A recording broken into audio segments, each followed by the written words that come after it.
So his event was the first like seminar I'd ever gone to. Transformational. I didn't even know they existed until I went to his. And at that age, I was about maybe I think 20 years old. So it was about 2 years later. It was before I started Reborn. And it's a funny story how I even got enrolled into the program. I would never spend money on a seminar. Like I was the guy reading all the books, all the YouTube videos for free, just always trying to torrent a course online. Like I didn't want to pay for anything. Again, that's a poverty thought. Like that's because I didn't have money coming in. I was working all the time, but I really didn't know what to do with money. And somehow I got sold by his team to buy this experience. Cost me about $2,000. At that time, that was about 40% of my net worth because I already had 5,000 saved up. And it was a scary thing because it's something I'd never done before. It was in a different country. I had to travel alone, bunk with some random dude to save cost, and go to this 4.5-day experience where apparently we're going to walk on fire. So it was quite an extreme decision. And I almost literally canceled 3 times before going. 3 times I almost canceled over and over. I'm like, and I tried to sell my ticket at one point. At one point, I almost sold my ticket to make profit on it. And the person's on the call, gets on a different line while we're talking, comes back and goes, hey, I'm not interested anymore, and hangs up. So God was working in mysterious ways to make sure I go there. And I showed up. And the first day and the second day goes by, and I'm just thinking, like, this is a lot of common sense. Like, my ego is there, right? I'm like, it's a lot of common sense. I mean, it's good. I like him. He's good. He's very entertaining to listen to. And then there's parts in the seminar that he did things with us, processes, exercises.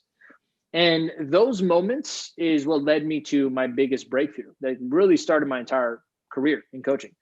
And in essence, in a nutshell, what happened was he took us through processes that made us face probably the greatest fears we have, or face and challenge the greatest limiting beliefs we have. And as a result of that, I walked out of that seminar realizing like 2 things. One is that there is nothing I can't do. He helped me like understand there is nothing I can't do. And it's just a matter of deciding what I want and working towards it. And that's it. And it's good. But by law of nature, I have to have it eventually. That released all the nets and the chains that I'd mentally put on myself or others had put on me up until that point.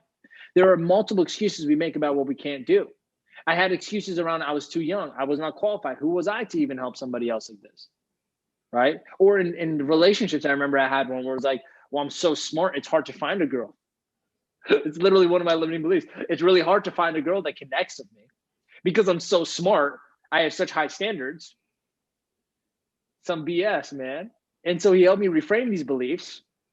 And I walked out feeling with there's zero net, zero blockage, zero limiting beliefs, no more walls in front of me to get whatever I want. The second thing I realized, and this he didn't do it purposely, I did it through observation, is I looked at him. I'm like, this guy's what, 55 at the time, 56 years old. I'm like, I think he's living the greatest life possible a human could live. Not only is he worth $500 million, so financially he's good. He's making the most incredible impact I've probably ever seen. It's 10,000 people in a seminar changing their lives. Practically, not metaphorically, actually changing their lives, like making decisions. And he has everything a man could want. Like that was my perspective at that time. And I'm like, his story was that he started at 19 years old with zero qualifications, credentials. He even went to a course for 2 days and left. He's like, I know how to do this. And anyone did it. And he built was this overweight. empire. He was depressed, all those things. And his story made me realize, man, if this guy can do it, I can do it. And here's the big breakthrough I had. I'm like, what's the difference between me and Tony? Nothing. Just time. That was the biggest realization I had on top of the no limiting beliefs of my own. I realized there's virtually no difference between me, you, and anyone else to somewhere that we're not yet. It's just a matter of time. So that both those beliefs I walked out with was what built now the life I have today. I always say there's 10,000 people that went to that seminar. Not everyone walked out and built $1 million coaching business or started traveling and living the dream. Not everyone. So what's the difference between the minority and the majority of people? Is the minority probably left thinking, I can do this, or I can do what I want. No BS. So that my inspiration came from watching him live integrably, the life that most people would love to live. Balanced in all ways, harmonious, fulfilling, nurturing. It's amazing. So he inspired me of what's possible.